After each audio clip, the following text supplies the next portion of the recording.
Hi, how do you simplify?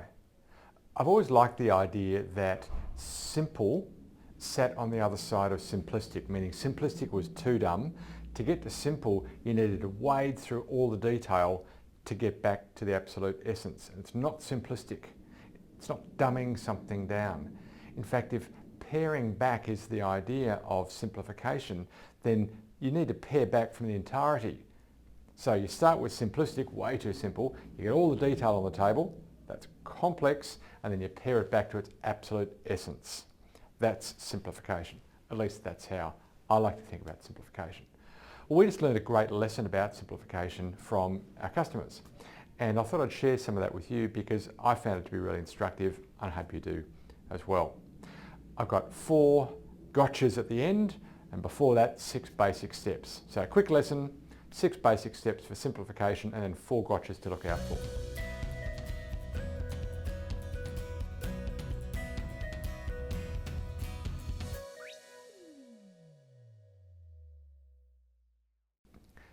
First, let me give you a little bit of context. The experiment that we built was around funnel plan.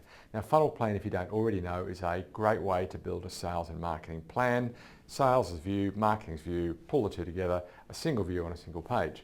Now, to get to that, we ask our users to answer a whole lot of questions. We give them guided tutors and in-app help. I'll show you that in a second.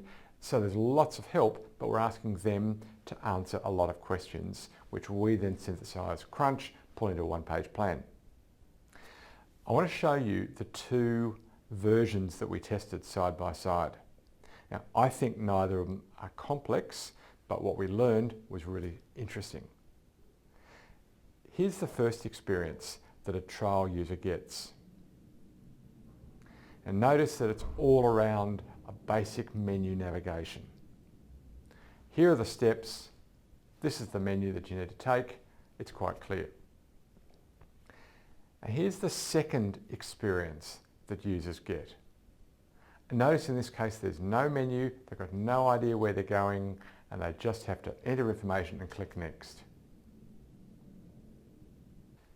So in that experiment, despite removing a whole bunch of functionality from the trial version to the starter version, from the first to the second, we removed a whole lot of clarity, we removed a lot of functionality, we didn't explain where you were going, just next, trust me, do next, do next, do next. Despite that, we had a 100% increase in engagement, 100% increase in engagement with the simpler version. 100%. But we made a mistake along the way, and we learned a lot from that. So we started off too simply, and the bit that we excluded was we didn't allow the users of the simplest version to edit their tactics at all. They couldn't even load them from a template. So now in both versions you can load templates or templated tactics. That is, you can load a set of tactics from one of our standard, let's call them templates, or perhaps you prefer playbooks. You can load tactics from one of those playbooks. Now we had to add that functionality to both of the 2 in the experiment. Once we added all of that, we restarted the experiment because the data had been polluted before that, reran the experiment, and that's when we got to these great results.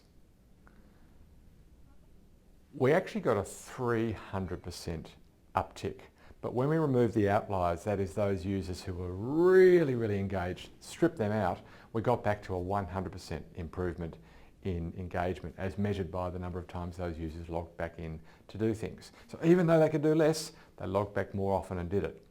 Really fascinating. What are the generalizable conclusions for all of our businesses, not just for software? Ask your customers to describe the value they get from you, their words. Then map out the whole customer experience, including those really juicy bits that your vast knowledge tells you are really, really important. Then, and this is the hard bit, identify the subset of steps where 80% of the value as your customers explained it is delivered. The 80% of the value as they explained it is delivered. I'll almost guarantee you those big juicy bits go. Then build a version of your offering that includes only those steps necessary for the 80%.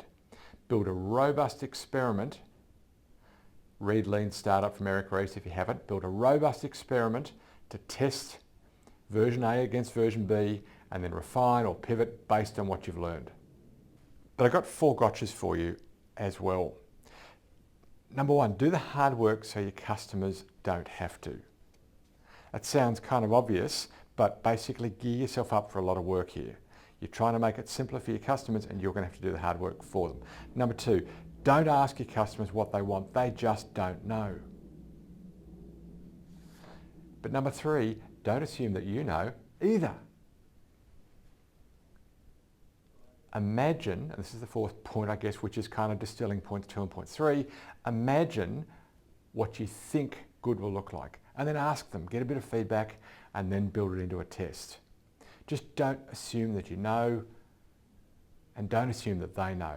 So you probably are the best one to have a guess. Do so. Have a guess or imagine, then ask them what they think and then build it into an experiment, a really critically accessible experiment. Test it and learn from that.